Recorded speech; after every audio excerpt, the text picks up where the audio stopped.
The first ICC World Cup, Prudential World Cup, was played over 2 weeks in June 1975 in England. It was of course won by West Indies when they beat Australia in the final by 17 runs. The highest impact player of the tournament was Australian Gary Gilmore.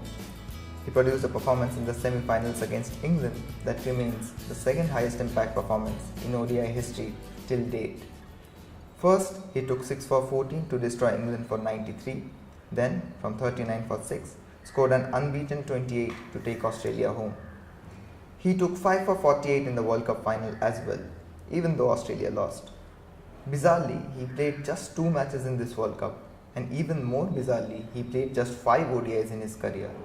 Otherwise, Clive Lloyd was the highest impact player. He made 102 in the World Cup final and a 53 against Pakistan earlier. He was also the highest impact batsman of the tournament. But wasn't he like 8th on the list of aggregate runs? Well, yes, but he got a tournament defining performance, that is, a high impact performance in a knockout game when his team eventually won the title. But then what about Glenn Turner, who got the most runs in the tournament, including those 2 centuries? Well, he got them against East Africa and India, and his team did not get past the semis, though he did make 36 against West Indies in the semi-final. Then how many players got tournament defining performances? Well, if you see, there are 5 West Indians who got tournament defining performances: Clive Lloyd, Keith Boyce, Alvin Kalicharan, Bernard Julian, and Andy Roberts. So 2 batsmen and 3 bowlers. And who was the highest impact bowler of the tournament? After Gary Gilmore, it was interestingly Keith Boyce. He took 4 for 50 in the World Cup final and 10 wickets in the tournament, the same as Bernard Julian, who destroyed New Zealand in the semi-final with 4 for 27.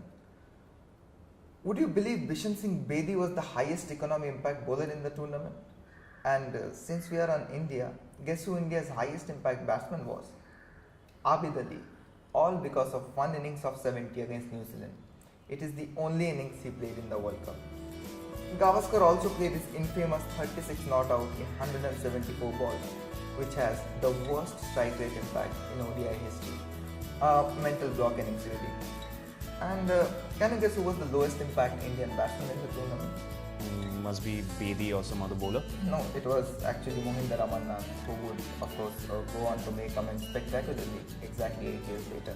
How bizarre is that? No, even more bizarre is the fact that Javed Miandar had a higher bowling impact in this tournament than batting impact.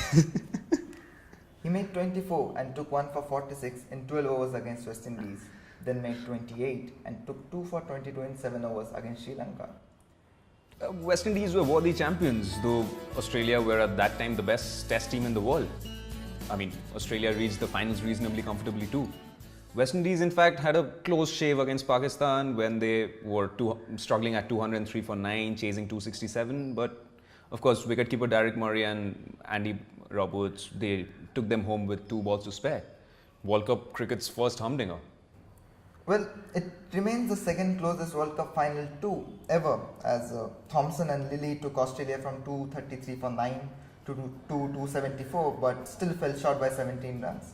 Well, if you see, this was the first sign of West Indian dominance to follow. It was a significant moment in history.